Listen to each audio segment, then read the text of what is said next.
오버더탑 코멘트 12월 7일 국내 주식시장은 왜 이렇게 힘을 못 쓸까? 오늘의 내용은 10분이 넘고 내용도 무겁습니다. 어제까지 코스피 종합지수는 올해 들어서 9.05% 하락하고 있고 작년에는 2.56% 하락했습니다. 또 코스닥 종합지수는 올해 들어서 23.68% 하락하고 있고 작년에는 20.36% 하락했습니다. 가보지 않은 외국에 투자할 때 여러분들은 그 나라의 어떤 점을 보실까요? 먼저 그 나라의 경제와 정치 상황 같은 것을 보게 되겠죠. 외국인들이 한국의 주식을 계속 팔고 있는 것은 여러분도 잘 아실 것입니다. 반면 미국은 산타랠리가 먼저 왔다며 주가는 계속 상승을 하고 있고 비트코인은 트럼프가 증권관리위원장으로 가상화폐 지지자를 임명하자 처음으로 10만 달러를 넘어섰습니다. 하지만 해외 뉴스에서는 오늘 5시에 표기를 언급하면서 한국의 정치 문제에 대해 상세히 보도를 하고 있습니다. 완전 상반된 분위기입니다. 외국인 투자가들의 주식시장의 이탈은 몇 가지 이유가 있다고 생각합니다. 먼저는 우리나라 정치의 불확실성입니다. 최근에 비상계엄 선포도 있었고 우리나라의 국내 정치 리스크가 상당히 커졌습니다. 주식 환율의 변동성도 커졌고 일본 총리의 방안도 불투명해졌고 트럼프의 최측근의 방안도 취소가 되었으며 오바마는 민주주의는 어려운 일이라며 한국을 보라고까지 했습니다. 또한 환율이 급등하면서 환율 또한 변동성이 커지면서 외국 투자가들에게는 불확실성을 야기했습니다. 또한 미국 대선 결과에 따른 불확실성과 한국의 수출과 내수의 부진으로 주가가 상승하기 어렵습니다.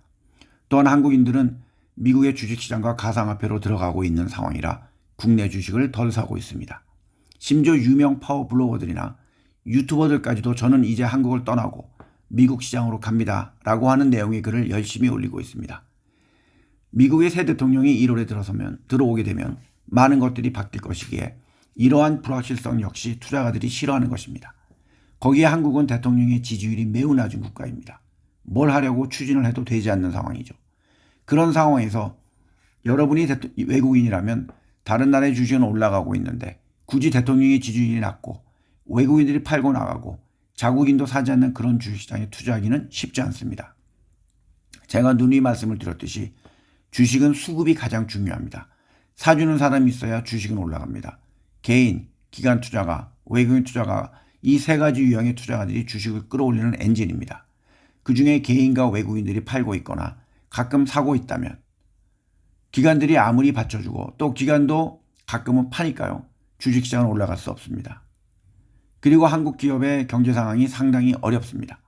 얼마 전 제가 받아본 한 조사 리포트에 의하면 1월부터 9월까지 기준으로 금융사를 제외한 분기 보고서를 제출한 기업 271곳을 대상으로 한 조사 결과에 보면 3분기에 LG디스플레이, SK온, 호텔롯데, 롯데케미칼, SK에너지, 효성화학, LNF, 에코프로비엠, 신세계건설, SK케미칼, 영풍, 금호건설, 동부건설, 태광산업 등 29곳에 영업 손실이 있고 롯데쇼핑, 이마트, 현대오일뱅크, 현대제철, 아시아나항공, S오일, 한화에너지, 태영건설, 포스코퓨처엠, 호텔신라, 문제이 도이치모터스, 롯데하이마트 등 23곳이 이자 보상 배율이 1 미만이며 석유화학업종은 전년 대비 영업이익이 83.3% 감소하면서 이자 보상 배율은 0.4에 그쳤습니다. 또한 3년 연속 이자 보상 배율이 1 미만인 기업도 LG디스플레이, SK온, 롯데쇼핑, 태영건설, 하나오션 등 16곳이나 되었습니다. 국내 대기업 등 이자 보상 배율이 1 미만인 기업은 전체 약 20%인 52곳으로 조사가 되었습니다. 이것은 전년 동기 대비 3% 증가한 수치입니다. 이자 보상 배율은 영업이익을 대출, 이자 등 금융 비용으로 나눈 값으로 이 수치가 1보다 작다는 것은 연간 영업이익으로도 이자를 감당할 수 없는 잠재적 부실기업을 뜻합니다. 그리고 경기 부진이 33개월째 최장 기록을 경신하고 있기 때문에 대기업의 신규 채용 규모마저 급속히 축소가 되고 취업시장이 얼어붙고 있습니다. 특히 기업들은 내수, 자금사정, 수출, 채산성, 투자 등 거의 모든 부분에서 부정적인 전망을 내놨습니다. 그렇게 고용시장에도 영향을 미친 것입니다. 그리고 자금난에 허덕이다 보니 특히 코스닥에 상장된 기업들은 너무나 자주 유상증자를 하고 있으며 작년보다 81%나 급증을 하고 있습니다. 그러니 실적이 부족한데 주식수는 늘어나니 코스닥은 올해 들어서도 20% 이상 떨어진 것입니다. 아주 재미난 도표가 하나 있었는데요. 최근 10년간 코스닥은 30.2%의 지수 상승률을 보여주었고 미국의 나스닥은 312%의 지수 상승률을 보여주었습니다. 코스닥 기업의 유상증자가 늘어나는 이유는 회사채 발행 같은 다른 방식의 자금 조달이 어렵기 때문이기도 합니다. 또한 제가 눈여겨하지 말라고 하는 IPO도 최근에는 상장 후에 하락을 하는 모습을 자주 보이고 있습니다. 그러니 투자가들은 IPO에도 투자를 하지 않고 있습니다. 세계적인 신용평가회사인 S&P는 내년 LG에너지솔루션의 재무부담이 확대될 것이라는 전망을 했고 특히 대규모 투자를 진행하고 있지만 미국과 유럽 등 주력 시장에서의 전기차 수요 회복이 느려지고 있다고 합니다. 그들은 내년에도 전기차 수요 성장 둔화가 이어지며 전기차 배터리 제조사는 도전에 직면할 것이라고 예상했습니다. 특히 트럼프 2기 정부 출범으로 미국에서 약세가 지속이 될 것으로 예상되고 있기에 미국에 막대한 투자를 한 국내 배터리 업체들에게 추가 부담으로 작용할 수 있다고 했습니다. 그들이 신용 등급을 준 국내 배터리 제조사는 LG 에너지 솔루션이 유일하며 현재 신용 등급은 BBB 플러스에 전망은 부정적으로 하고 있습니다. 이런 안 좋은 뉴스가 계속 나오면 투자자들은 주저할 수밖에 없습니다. 또한 미국이 HBM 고대역 폭 메모리와 일부 반도체 장비를 중국에 수출하지 못하게 발표한 것도 한국에는 좋은 뉴스가 되지 않습니다. 이 HBM은 AI 반도체 칩을 만드는 데 필요한 최첨단 메모리 반도체로 전 세계 HBM 시장은 한국의 SK하이닉스, 삼성전자 그리고 미국의 마이크론이 장악하고 있습니다. SK하이닉스는 전량은 미국에 공급하고 있기에 당장은 새 규제에 영향이 없어 보이나 일부 물량을 중국에 수출하는 삼성전자는 영향을 받을 것으로 보입니다. 이 수출 통제는 12월 30일부터 적용이 됩니다. 그런데 일본과 네덜란드 등 33개 국가는 반도체 장비를 중국에 수출할 때 사전에 조절을 미리 해서 미국 상무부의 허가를 받지 않아도 되지만 여기에는 한국은 포함되지 않았습니다.